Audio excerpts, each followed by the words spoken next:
Okay, Jaira, you may go now. You may proceed. Let's pray. In the name of the Father, the Son, the Holy Spirit. Amen. Dear Lord, teach me the things that are important, to be generous with your gifts, compassionate to those who have less, just in the face of unfair circumstances. True when the world's values contradict my own, gracious when things don't go on my way, and magnanimous when they do. May nothing else matter except faith in your goodness, my neighbors and mine, hope that things can get better, and charity that always sets things right. May your special love for the poor, the mark of my uniquely descension education, be the work I excel in, the standard I constantly refer to, and my courage when I meet you someday. Americans live without sin, pray for us to have recourse to thee. Saint Vincent de Paul, pray for us. Amen. Amen. Thank you so much. Okay. So later, or can we start na our attendance? Around how many? 41 na kayo. We can start na. Who can screenshot na siya our attendance? I'm using my cell phone. Kaya and outdoor kasi mas malakas ang signal dito compared sa baba. So kindly on your video cams and we will have our attendance screenshot. Guys who can screenshot into your Facebook page ha. Multiple kaya nyo sino marunong mag-screenshot? Lahat. Saglit lang yung video cam just for a short while lang. We need attendance. Please turn on the cameras. Wala pa kayong camera? Naku, yung iba walang camera. Anyway, next time may camera sana ha. I need to check attendance Short, lang. Alam ko medyo magastos online yung data pagka naka-on ang camera. But for a while lang.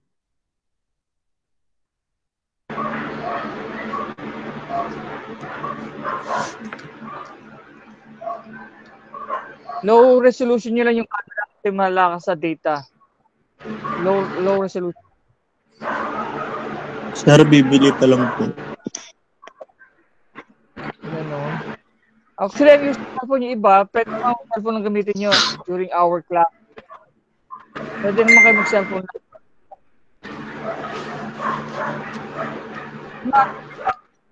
Cellphone din sa data eh.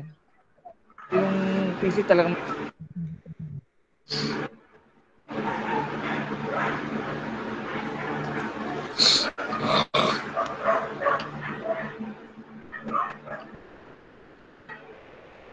okay, kakunti lang talaga, no? So, next week nila. Sige, next week ha, make sure mayroon ng mga camera, ha?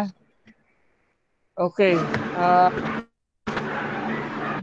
Now, start sharing the my video, ha?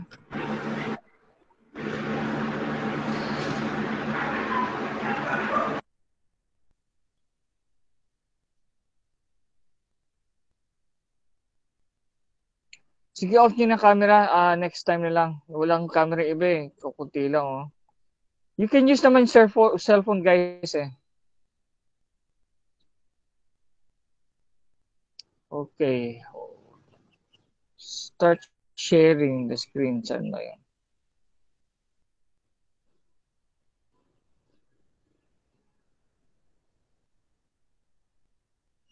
Okay.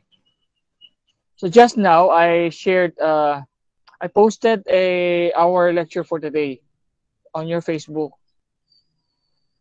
But on Viscom 3, mas comprehensive ang shades and shadow, no? In Viscom 3 next semester. But roughly, I'll discuss na.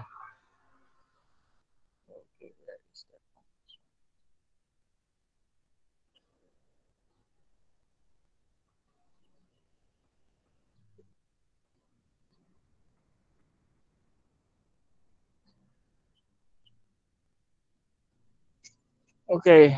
Seeography of objects. So meaning seeography is a branch of science of the perspective. This is VISCOM 3, dealing with the projections of shadows and delineation of an object in a perspective with its graduation of lights and shade. In architecture, it is defined as the study of shades and shadow, okay, cast by simple architectural forms on a plane surface. So this is related to your plate number 3. Although yung iba sa inyo nasimulan na, pahabol na lang to. And last week, we also roughly discussed about the light, shade, and shadows. Okay, to begin, so again, every object, you must have a one light source lang sana. Light source. Medyo nakakalito kapag multiple ang light. light. So normally, a source of light mo is from the sun or yung light post. Say yung street light, mga ganon. So the light from the sun or the light post or spotlight will be reflected to the light surface, yung nearest object or nearest surface to the light source, no? So for the cube, it will be reflected on 3 sides, yung nearest corner. And then obviously opposite of that light surface should be the shading surface, opposite corner. And below the shade surface is actually the shadow surface. This will be part of your prelims exam, ha, guys. All this presentation material. Okay, so as an example, actual example, tree trunk. So light angle is from the left side, and opposite of the light angle is the shade line. Okay, and below the shade line is again the shadow. Simple ano lang. It's almost the same lang naman. Okay, this is like a monument of Rizal. So memorial. Okay, so the light source is above, no, and shading is at the back side, and shadow is directly below the shading again. Take note of the shade line, guys. Shade line describes the light surface and the shaded surface. We call that one shade line. Okay.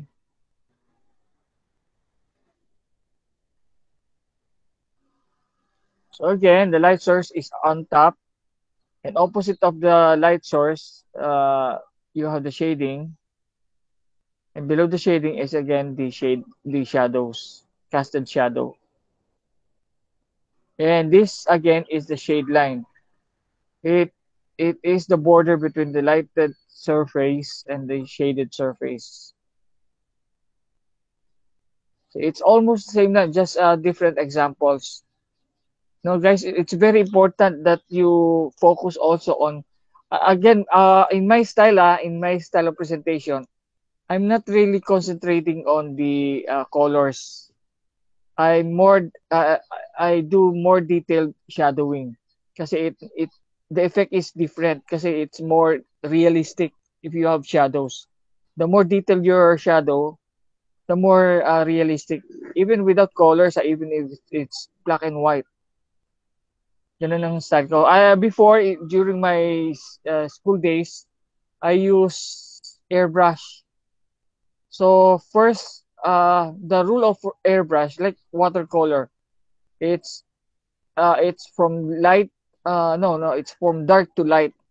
Ang ang airbrush. So the first color that I will put is the shadow. No,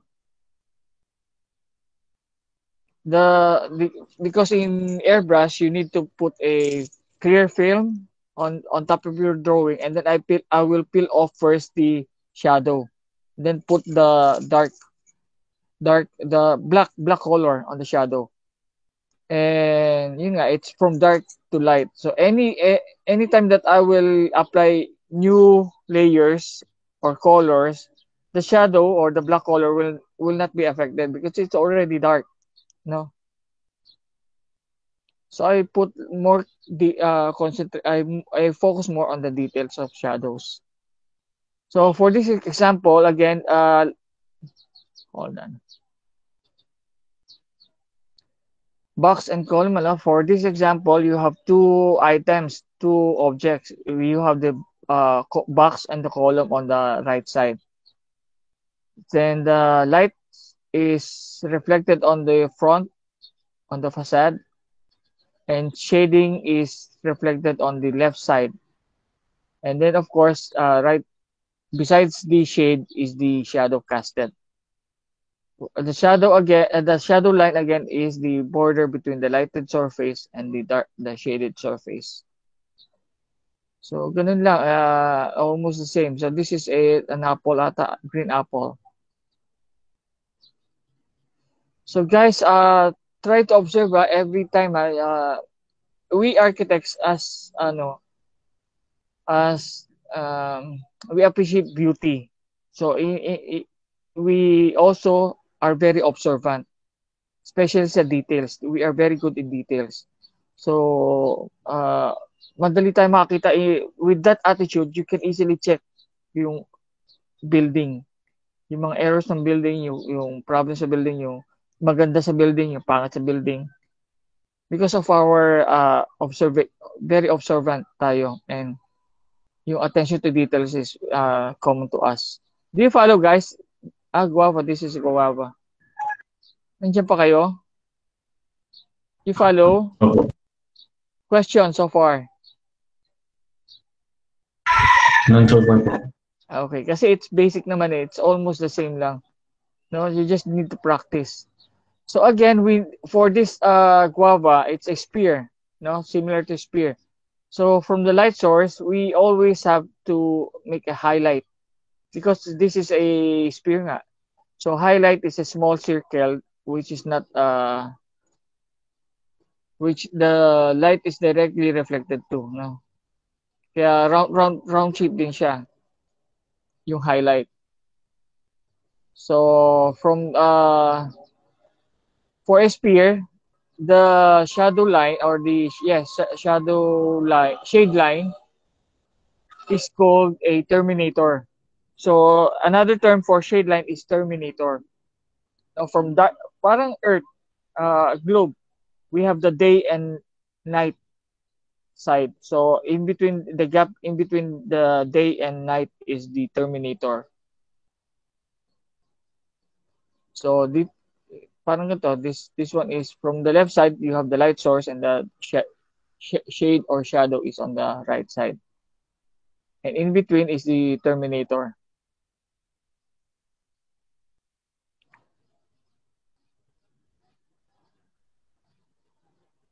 Okay. Take note, the more intensity the light, okay, this one, increase in arrow thickness shows the decrease in light intensity, okay, and direction of light angle. So again, the more intense the light, the the bigger the highlight, no? So the less intense yung light source mo, the smaller the highlight. And the brighter is the other side. Okay, for this one is lamp ba to, lamp?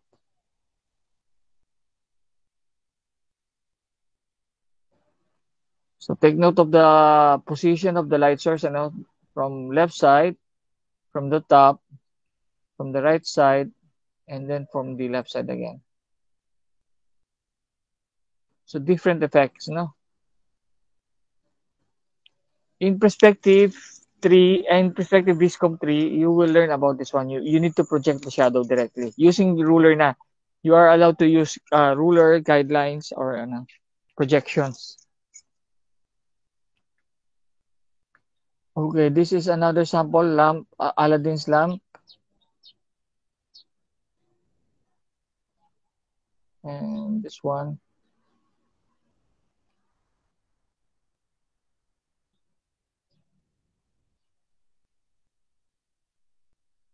So it's almost the same length. So ano lang, different object lang ang pinakita niya.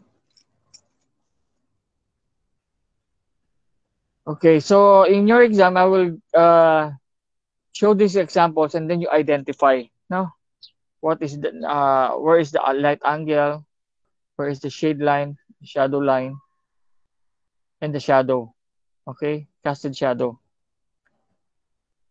Okay, guys, sigurado kasama sa exam ha. Just identify which one.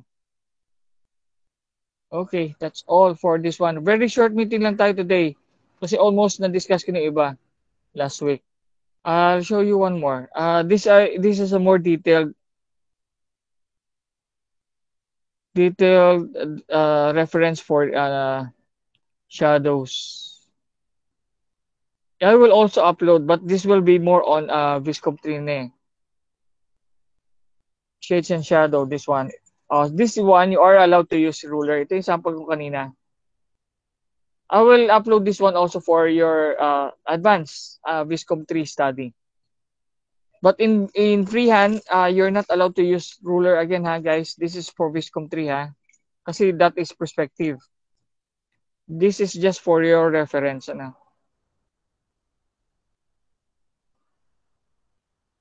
Okay, maganda to, guys. Ganito ang sinasabi ko, ganito ako.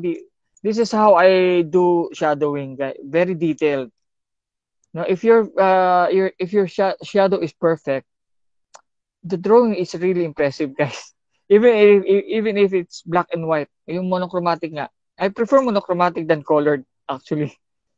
Hindi ko masyadong ang colored. Mas formal sa akin ang black and white eh. More formal. So this is the kita mo how detailed no? Okay? Even if the drawing is in 2D, this is elevation. No, directly elevation, pero it looks like 3D na because of the shadow. Especially this one, this is a plan view, elevation view. It looks 3D kahit 2D ang kahit hindi siya perspective. Okay? Sa reference book. So no need to maganda to. Ako na nag-research sa inyo for you to study na lang. Okay, and also in tropical design you will study this one, the position of the sun every hour and every month. Pag-aralan niyo yan. It's very important you study the sun, location of the sun, because sun affects us, especially since siya yung source ng light and siya yung number one ng heat. So when there's heat, yung comfort level ng tao nagbabago, no? In colder countries or in Arctic region or temperate regions like Japan, yung during winter you need actually the sun. You need to introduce more sunlight. But during summer, like the Philippines, nasa tropical region tayo, mainit, sobrang init. We need to reduce yung sunlight.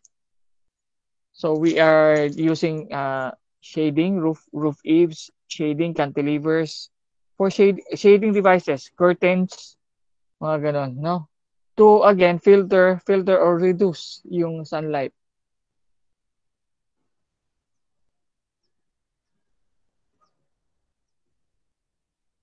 But during morning, sunlight is very good to our health kasi the sunlight is very low.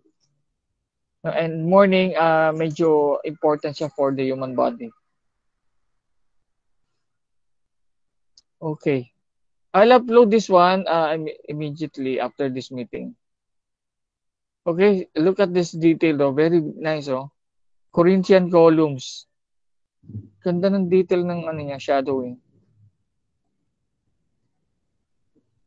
Okay, what else? Okay, kayo na bahala dito ha. I will not, this is for your Viscom 3.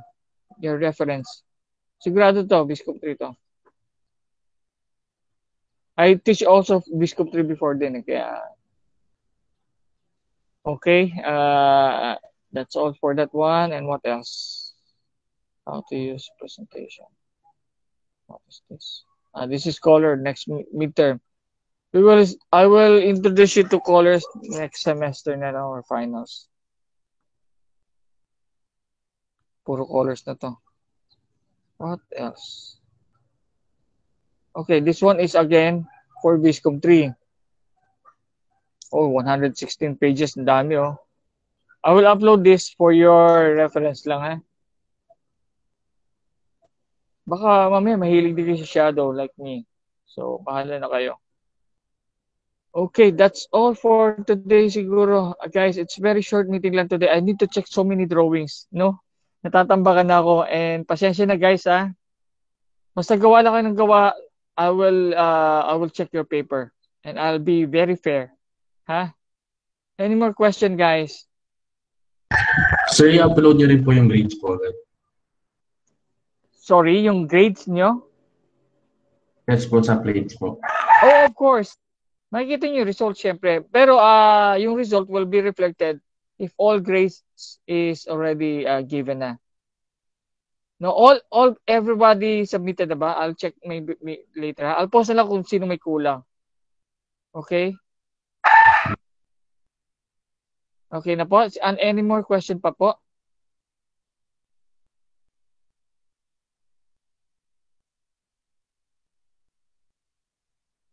Wala na?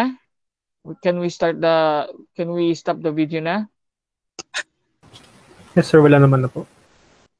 Okay. Paano attendance natin? You still want to proceed pwede na natin on lahat ng camera? Hindi po lahat makakapag-open ng cam. Next week na lang, regime. Ha? Yes, sir. Okay, Yes. guys, importante kahit cellphone lang. You may use cellphone, ha? Yun nga, yung for somebody will take pictures, volunteer na rin kasi I'm using cellphone din. Usually I use cellphone for Viscom 2.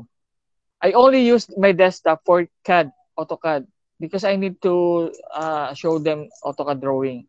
So I'm using 2 screen. Yung isa is 42-inch TV. Kasi demo ng AutoCAD. But for normal lecture sa ibang subject, I use my cellphone lang. Kayo din pwede kayong gumamit ng cellphone, pero yung iba, desktop okay lang. And then, siya yung mag-screenshot ng attendance na lang ha. Okay, so we can stop the recording now and thank you for attending. And hopefully you finish plate number 3. And then we can start now with our exam. You can review now for your exams. I think we also have a last plate, plate number 4. I think will be the prelims, prelims drawing na yan. Prelims exam. Plate number 4 will be part of your prelims exam na. No? Okay lang? Ano kaya papagawa ko sa prelims exam? Or actually guys, you may actually start na in advance eh.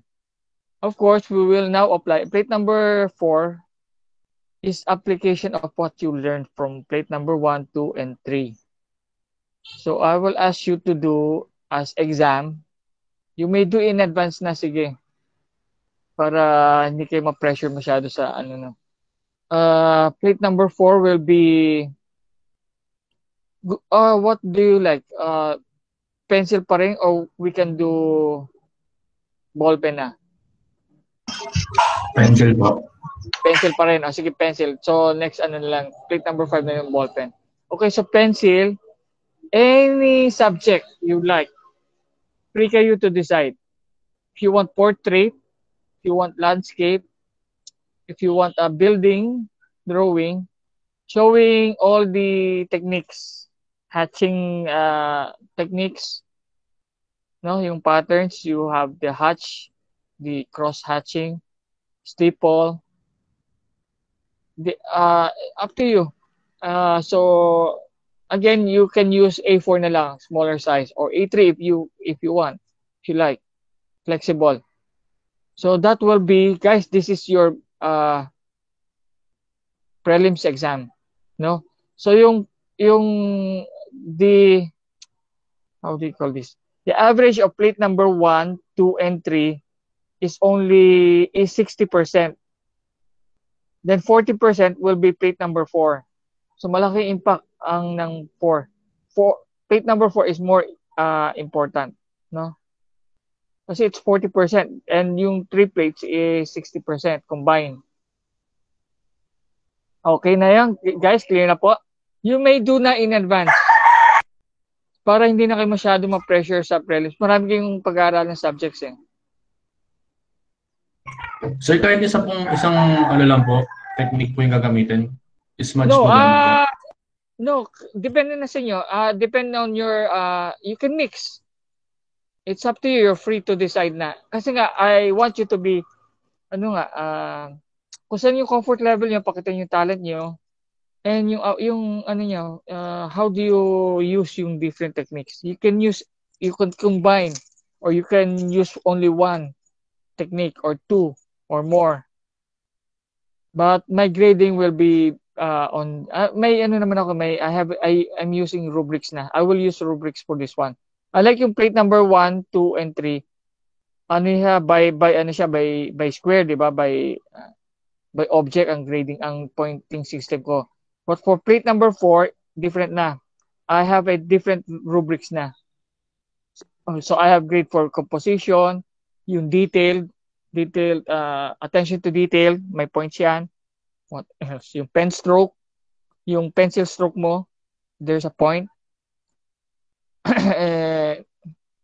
Yung cleanliness, again, composition. Yun, I'll show you I'm fair naman, guys. No? Hindi ako nanguhula ng grade. I will not give you na yung basta grade.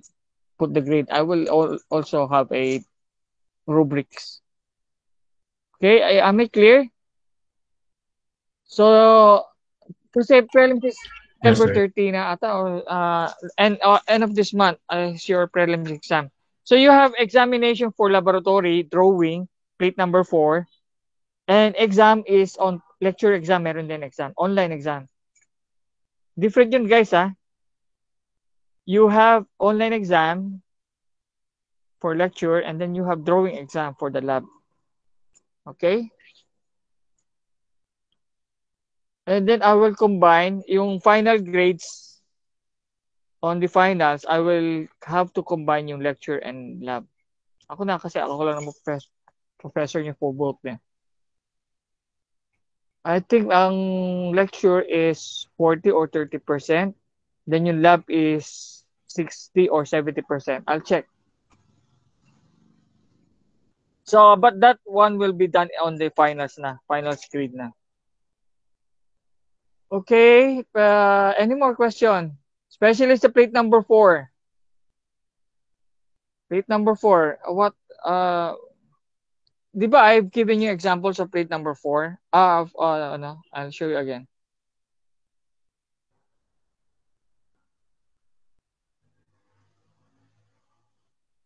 Okay, for pencil rendering, you can use this one. Oh, this is scribble. This quality for me, guys, is 100 to. It's very deep. Sir, wala po. Okay, hold on. Si Johnny Depp drawing. Okay, I'll share again, ha? Thank you for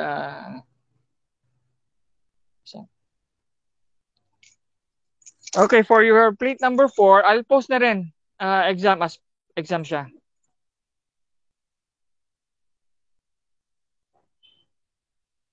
So, nakikita niyo na? Can you see na? Opo. Yes, sir. Okay. So, this is my example. This is a portrait of Johnny Depp. So, for me, this is a 100%. This is a perfect grading. Because of the pen stroke is very difficult. And then yung attention niya sa details, yung hair, yung eyes, yung mustache is very detailed. No? And composition niya is okay din naman. You may put your notes or signature on your drawings and the pencil that you use. So every time you post your drawings now, you will have to show me the pencil that you use, and you may sign on this one, and ask your parent to sign. Okay, guys? So, yun lang kulang dito, yung pencil niya, and then yung signature niya, and then yung parents. What else ang sample? I think I uploaded this one on your Facebook na. Na-upload ko na ito eh. This one is a flower. If you like flowers or still,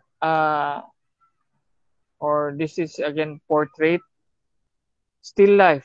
This is still life shoe, ballet shoes, ballerina shoes. So after this one, plate number 5 will be using ball pen na. Plate number 5. For plate number what? Plate number ball pen, no? Plate number 6 is using Unipen na or technical pen. You may use technical pen na. Then plate number 7 is yung white pen, using white pen and brown color or black background paper, black paper or brown. Craft. We call that one craft paper. Or pwede Manila paper lang if you like, if you want. Yung dark na brown. Okay, those will be the exam. Those will be your plates. You can, and may samples naman ako posted na before eh. Oh, this is very good also, guys. I think this one is smudging technique. Smudging technique siya. Or digital ata to eh. This is Photoshop oh. So this hindi siya pencil. Halata pa rin yung digital. And then this Golem also is very good. Using hatching technique lang, straight lang. May cross hatching ba siya? Medyo. Okay? Again, my signature guys and your parents, make them proud Any inspiration that you want to draw. You gotta guys, if you want to draw something, yung lang, yung gaganahan ka. Again, this is graded for prelims exam. So, choose yung subject mo is yung inspiring sa'yo to draw nicely. Ito, hindi masyado parang pa rin to eh, parang caricature pa rin to eh.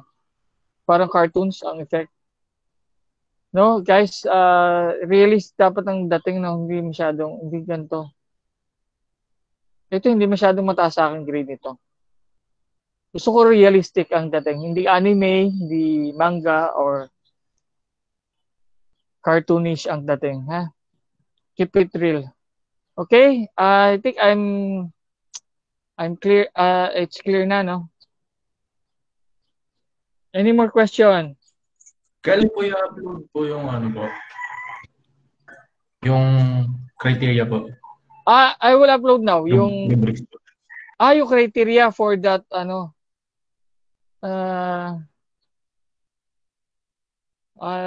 sige, I'll post I'll post sige during exam na lang. No, I'll post that one during exam. Kasi I cannot give you in advance yung exam, guys. Ha? But be prepared na lang. Actually, you can start lang, we will not make it official. No? I cannot post immediately kasi it's too advanced. No? But I giving you a head start na meron na kayong advance notice, parang ganyan. Para hindi na kayo mabawasan kayo ng load on the exam, preliminary exams. Okay, I'll show you, sige, isa na lang. One more. So for ball pen, I think I've shown you already the ball pen techniques of my student. Tingnan natin ibang pang technique. Ball pen. These tools.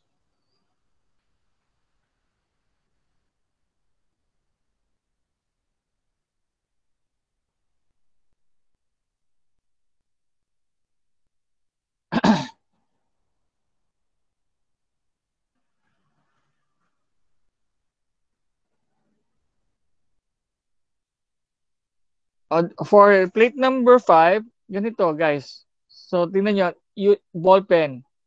Papakita nyo lahat yung naubos yung ball pen. Sir, wala pong bid. Share ko Okay, na. yes, sorry.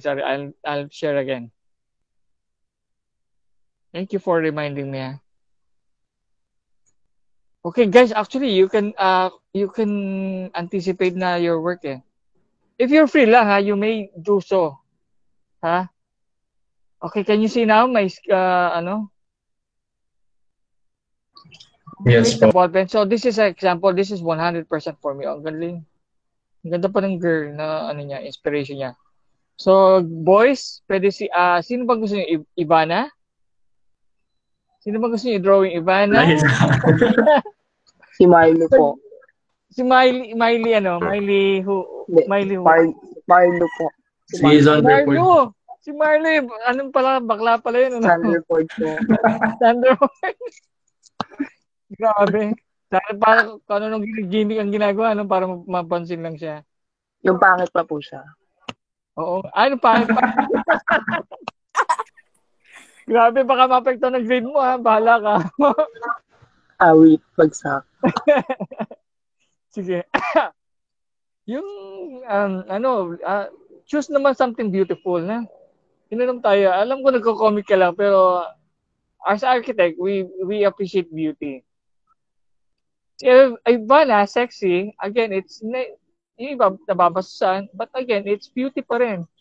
No, yung curves ni Ivana, yun ang maganda drawing mga curves eh. Sa lalaki, mga muscles ata ang maganda drawing.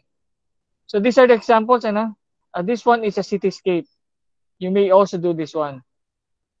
But hindi ata to ball pen eh. This is not a ball pen. Sorry guys, this is pen. No? Okay, this is pen and ink. But using ball pen, you can also do like this. No? Difference lang naman ng ball pen is ballpoint siya. Yung technical pen is pointed. Unipen is pointed. What else? Tingnan natin yung iba Sorry. You can do still life photo flowers. Again, portrait. This is also very good for me. Tingnan yung stroke. Diba, I told you I'm grading based on effort. How many strokes did she make? No? This is not from my class. This is downloaded from the internet. Ang daming sumisikat sa Twitter. Kaya nga, I'm encouraging you to do your best and you post on Twitter. Maraming mga website or on Facebook. You can do dog portrait. This is what? Pug. Okay, then your signature, your date. Signature and date, guys, kasi one day you might be a famous architect. So, or famous person, or maybe president of the Philippines. So, people will know how you started in school. And keep all your records, especially on the cloud, sa internet nyo lagay. Kasi kapag paper, nababaha, nasisira, nasusunog. Okay, nawawala. Sa cloud, hindi siya mawawala. It's, buti kayo, generation yung ganda talaga. Free pa yun in cloud this one is also very, very good. And black also is, may beauty rin ng black guys. Black. Pati yung book niya, curves. So this is using different style, You notice? So meron siyang diagonal technique, hatching. Then curling sa baba. Combination of two. This one, hindi ko masyadong gusto to.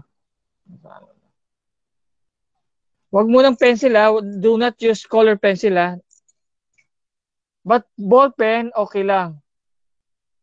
Okay lang pala sa ball pen. Okay guys, sorry. Sa ball pen, okay lang.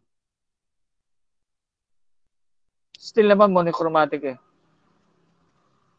This is very good also. Tingnan niyo to. Si Demi Moore. Kilala niyo to? In my generation, sikat Ghost.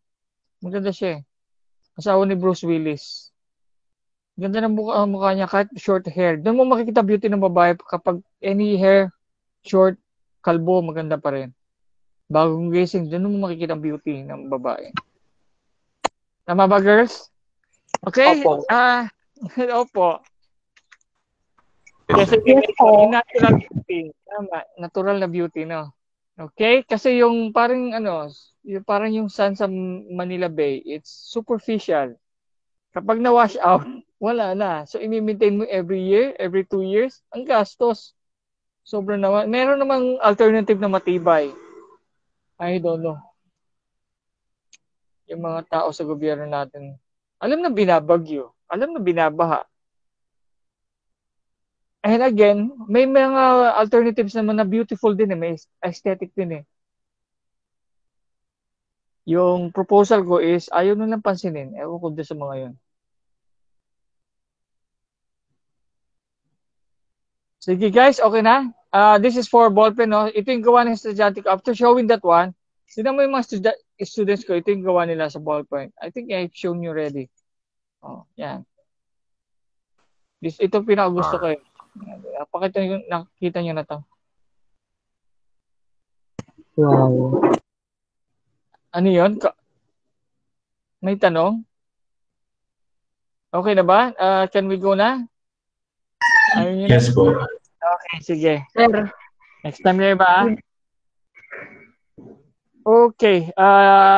You can stop the video now and thank you for attending and I'll see you next week again for the premise siguro.